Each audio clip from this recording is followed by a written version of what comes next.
السلام علیکم ورحمۃ اللہ وبرکاتہ۔ اتأمرون الناس بالبر وتنسون انفسکم، اتأمرون الناس کیا تم حکم کرتے ہو لوگوں کو بالبر نیکی کا، وتنسون اور تم بھول جاتے ہو انفسکم اپنے جانوں کو، وانتم تتلون الکتاب جبکہ تم کتاب کے پڑھنے والے ہو، افلا تعقلون پھر کیا تم عقل نہیں رکھتے؟ وَاسْتَعِینُوا بِالصَّبْرِ وَالصَّلَاةِ اور مدد طلب کرو نماز اور صبر سے، وَإِنَّهَا لَكَبِیرَةٌ اور بے شک یہ بہت باری ہیں، إِلَّا عَلَى الْخَاشِعِينَ مگر ان لوگوں پر نہیں جو ڈرتے ہیں،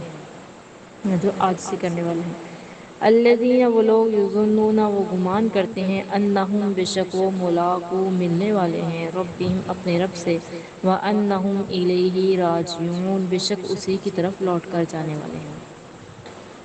اتأمرون الناس بالبر وتنسون انفسکم، کیا تم لوگوں کو تو نیکی کا حکم کرتے ہو خود کو بھول جاتے ہو؟ اللہ تعالیٰ کی یہ قرآن کی آیات، یہ بہت اس میں مفہوم گہرا مفہوم ہے کہ کیا تم لوگوں کو تو نیکی کا حکم کرتے ہو؟ کسی کو کہنا بہت آسان ہے کہ یہ کام کرو، لیکن کسی کو کہنے سے پہلے ہمیں خود کرنا چاہیے۔ در حقیقت ہمیں اللہ کے قرآن کی یہ آیت اسی چیز کی تنبیہ کر رہی ہے کہ کیا تم لوگوں کو تو نیکی کا حکم کرتے ہو اور خود وہ کام نہیں کرتے ہو، خود کو بھول جاتے ہو کہ خود ہم وہ کر رہے ہیں یا نہیں کر رہے۔ جیسے ہم کسی کو کہتے ہیں کہ نماز ادا کرو، لیکن ہم خود نماز نہیں پڑھ رہے ہوتے ہیں، ہم دوسرے بندے کو کہہ رہے ہوتے ہیں یہ تو بے نمازی ہے، یہ نماز نہیں پڑھتا ہے، لیکن ہم خود کو وہاں بھول چکے ہوئے ہیں کہ ہم بھی اسی کے ساتھی ہیں، ہم بھی نماز نہیں ادا کرتے ہیں۔ تو تبلیغ کرنا کسی کو، اس کی شرط یہ ہے کہ پہلے آپ خود باعمل ہو، اور دوسری بات یہ کہ آپ کی بات تب تک اگلے بندے پہ اثر نہیں کرے گی جب تک آپ خود باعمل نہیں ہیں۔ اگر آپ باعمل ہیں، آپ کی بات ڈائریکٹ اگلے بندے پہ اثر کرے گی اور دوسرا بندہ اس بات کو سمجھے گا اور مانے گا۔ اگر آپ خود بے عمل ہیں، اس بات پہ عمل نہیں کرتے، آپ کی بات سر کے اوپر سے گزر جائے گی، کسی کو کچھ سمجھ اس کی نہیں آئے گی۔ تو اس لیے ویسے بھی ہمیں چاہیے کہ جو کام ہمارے اندر اپنے اندر نہیں ہے اس کا دوسروں کو حکم نہیں کرنا چاہیے۔ جیسے ہم خود پکے نمازی نہیں ہیں، کسی کو ہمیں یہ نہیں کہنا چاہیے یہ نمازی نہیں ہے، پہلے خود کو ٹھیک کرو پھر اگلے بندے پہ انگلی اٹھاؤ۔ فرمایا وَأَنْتُمْ تَتْلُونَ الْكِتَابَ، تم تو کتاب کو پڑھنے والے ہو، کتاب کو سمجھنے والے ہو، پڑھنے والے ہو، ہر چیز کا اللہ نے تمہیں فہم دے دیا ہے، اس کے باوجود بھی تم لوگ صرف دوسروں کو ٹارچر کرتے ہو، صرف دوسرے بندے کو اس چیز کا بتلاتے ہو تم یہ غلط کر رہے ہو، یہ غلط کر رہے ہو، جبکہ در حقیقت ہم سب وہ خود بھی کر رہے ہوتے ہیں۔ ہر برائی ہمارے اندر ہوتی ہے، جھوٹ کا اگلے بندے کہتے ہیں یار یہ جھوٹ بول رہا ہے، لیکن حقیقت کیا ہے؟ ہم بھی جھوٹے ہیں، جھوٹ ہم بھی بولتے ہیں۔ تو اگر ایک کام خود کرتے تو پھر دوسرے کو اس کا کیوں بلیم ڈالتے دوسرے پہ؟ نہیں، پہلے خود کو کلیئر کرو، خود سے وہ گناہ ختم کرو، خود سے وہ برائی ختم کرو، پھر اگلے بندے کو اس کا حکم دو کہ بھئی آپ یہ غلط کرتے ہو، اس سے باز آ جاؤ۔ آپ کی بات پھر وہ سمجھے گا بھی اور مانے گا بھی۔ لیکن اگر آپ خود باعمل نہیں ہیں، آپ خود جھوٹ بولتے ہیں، دوسرے بندے کو جھوٹ سے روکو گے وہ کبھی نہیں روکے گا۔ آپ خود بے نمازی ہیں، دوسرے بندے کو نماز کی تلقین کرو گے آپ کے کہنے پہ وہ کبھی نمازی نہیں بنے گا۔ لیکن اگر آپ خود نمازی ہیں پھر اگلے بندے کو تلقین کرتے ہیں، پھر وہ ضرور آپ کی بات کو سنے گا بھی اور سمجھے گا، اور ہو سکتا ہے کہ وہ عمل بھی آپ کی بات کے کہنے پہ شروع کر دے۔ وَاسْتَعِینُوا بِالصَّبْرِ وَالصَّلَاةِ اور مدد طلب کرو نماز اور صبر کے ساتھ، وَإِنَّهَا لَكَبِیرَةٌ إِلَّا عَلَى الْخَاشِعِينَ بے شک یہ بہت بھاری کام ہے مگر عاجزی کرنے والوں کے لیے کوئی بھاری کام نہیں، کوئی مشکل کام نہیں ہے۔ اب یہ جو صبر اور نماز ہے نا، یہ مومن کے دو ہتھیار ہیں، اللہ والوں کے دو ہتھیار ہیں۔ رسول اللہ صلی اللہ علیہ وسلم جب سخت کسی پریشانی کا شکار ہوتے تو آپ صلی اللہ علیہ وسلم فوراً سے نماز ادا کیا کرتے تھے، نماز کے ذریعے سے سکون، راحت حاصل کیا کرتے تھے۔ ویسے بھی جب بندہ نماز پڑھتا ہے تو اللہ سے اس کا رابطہ جڑ جاتا ہے، نماز پڑھنا شروع کرتا ہے اللہ سے اس کا رابطہ جڑ جاتا ہے۔ جب بندہ صبر کرتا ہے تو دین پہ استقامت اس کی بڑھ جاتی ہے، صبر کرتا ہے، صبر کے بعد اللہ اس کے صبر کا پھل دیتا ہے، اس کا دین پہ اور یقین بڑھ جاتا ہے کہ ہاں بھی صبر میں کچھ ہے۔ تو یہ دو اللہ تعالیٰ نے اپنے مومنین کو ہتھیار دے رکھے ہیں جس کو وہ استعمال کرتے ہیں۔ اور ویسے بھی رسول اللہ صلی اللہ علیہ وسلم نے فرمایا کہ مومن کے لیے ہر معاملے میں خیر ہے، فرمایا مومن کا معاملہ بھی عجیب ہی ہے، اس کے لیے ہر معاملے میں خیر ہے۔ اگر اس کو کوئی خوشی پہنچتی ہے تو یہ شکر ادا کرتا ہے، اس پہ بھی اس کے لیے نیکی ہے، اگر اس کو کوئی غمی ملتی ہے اس پہ یہ صبر کرتا ہے اور صبر کر کے اللہ سے اجر لے لیتا ہے۔ تو اس لیے ہمیں یہ دونوں کام ہر حال میں کرنے ہیں، ہمیں ان دونوں کاموں سے نہیں دور رہنا چاہیے، نماز بھی ادا کرتے رہنا چاہیے، 5 وقت کی نماز کبھی پڑھ لی کبھی نہیں، ایسے اللہ کو نماز نہیں چاہیے، پکا نمازی بننا ہے، 5 وقت کی نماز ادا کرنی اور سنت کے صحیح مطابق، عین سنت کے مطابق ادا کرنی ہے، کیونکہ اللہ تعالیٰ کا قرآن کہہ رہا ہے کل قیامت کے دن کچھ لوگ نمازیں پڑھ پڑھ کے چور ہو چکے ہوں گے، تھک چکے ہوں گے، اس کے باوجود ان کو آگ میں ڈال دیتا تسلا نارا حامیہ، ان کو آگ میں ڈال دیا جائے گا، بھڑکتی ہوئی آگ میں، استغفر اللہ اللہم لا تجعلنا منہم۔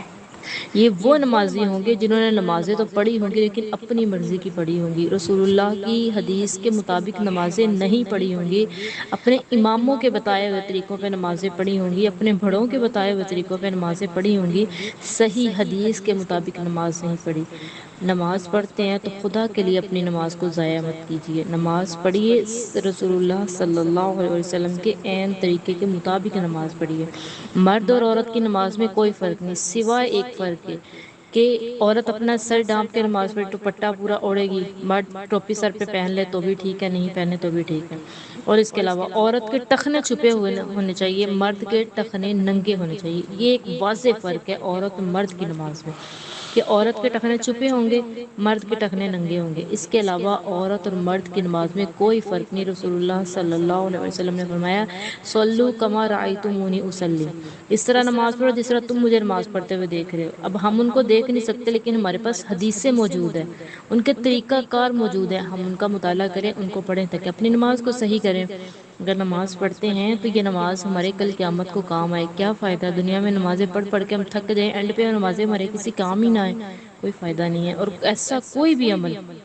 اللہ تعالیٰ قبول ہی نہیں کریں گے جس پہ رسول اللہ کی مہر نہیں ہوگی، جس پہ رسول اللہ کی مہر ہوگی وہ عمل قابل قبول ہے، جس پہ مہر نہیں وہ عمل قابل قبول نہیں، جو مرضی کا دین ہے وہ اللہ قابل قبول نہیں کرے، قبول نہیں کریں گے اللہ تعالیٰ۔ دین وہی ہے جو رسول اللہ پہ نازل ہوا، شریعت وہی ہے جو رسول اللہ پہ نازل ہوئی، جس کو اللہ نے دین قرار دے دیا، اس کے بعد اگر کچھ بھی ہم کرتے ہیں نیکی سمجھ کے بھی کریں گے تو کوئی نیکی نہیں ہے، وہ اللہ اس کو قبول نہیں کریں گے۔ تو اللہ تعالیٰ سے دعا کہ اللہ صحیح معنوں میں ہمیں رسول اللہ کی سنت کی پیروی کرنے کی توفیق عطا فرمائے۔ الذین، مگر وہ لوگ یظنون انہم ملاقو ربہم، مگر وہ لوگ جو گمان کرتے ہیں کہ بے شک وہ اپنے رب سے ملنے والے ہیں، وانہم الیہ راجعون، اسی کی طرف لوٹ کر بھی جانا ہے۔ اب یہ بھی مومنین کی صفت ہے کہ اگر ایک بندہ مومن ہے تو وہی اس چیز کو سمجھے گا نا کہ میں نے مرنا بھی ہے، مرنے کے بعد اٹھنا ہے، دوبارہ اللہ کے یہاں حاضر ہونا، تو پھر تو وہ نیکی کام کرے گا۔ آخرت کو مسلسل یاد رکھنا یہ خیر کے کام میں آسانی ہمارے لیے پیش کرتی ہے، آسان راستے ہمارے لیے ہو جاتے ہیں کہ جب ہم مسلسل آخرت کو یاد رکھتے ہیں تو نیک کام کرنا ہمارے لیے آسان ہو جاتا ہے۔ لیکن اگر ہم اس کے برعکس کریں، آخرت سے بے فکری کا اظہار کر دیں، آخرت سے بالکل بے فکر ہو جائیں، تو یہ عمل بد کو ہمارے لیے آسان کر دیتی ہے، بے عمل کر دیتی ہے، بلکہ عمل بد کو زیادہ آسان ہمارے لیے کر دیتی ہے، کیونکہ ہمیں اس چیز کی فکر ہی نہیں ہے کہ ہم نے دوبارہ اللہ کے یہاں حاضر بھی ہونا ہے، ایک جنت اور ایک جہنم بھی ہے، دہاڑے مارتی جہنم،